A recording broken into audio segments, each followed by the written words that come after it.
Now, the other thing, which again, I don't think this is something that is very relevant to your goal right now of understanding and learning more about product management. This is more of a program or project management topic, where basically whatever epics or stories or feature you are working on, how do you track and measure them?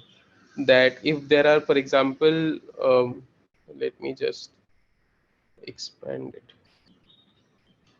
Sorry, I don't think I can expand it anymore.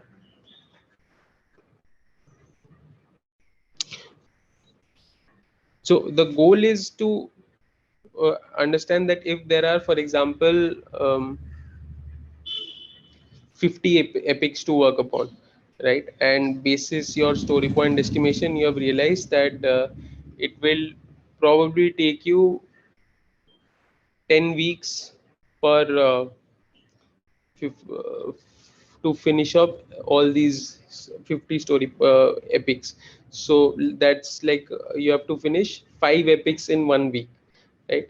it what this chart will do is it will keep track of two things: a, out of the existing 5 epics that you wanted to track, how many of them are getting fulfilled, and or you are covering in the time or in the velocity that you should be.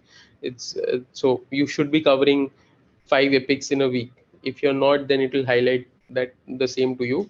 And the second thing that it keeps track of is sometimes the scope of work tends to evolve, then sometimes additional work comes up, so that gets added into your existing epics. So let's say you started off with 50 epics, but somewhere during the way, 2 3 or maybe 5 epics got added, so now you have 55 epics. So whenever the epics are getting added,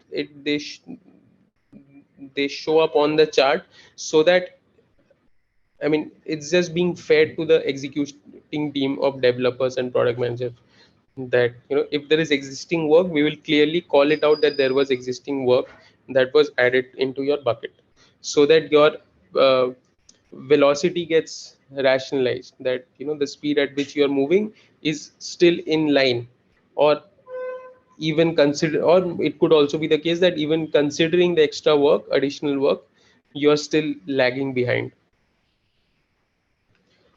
right? But I am my suggestion would be to not delve deeper into this part, because this doesn't this comes more in the program slash project management domain. So this is good to know, but this is not a must know for you at this point in time.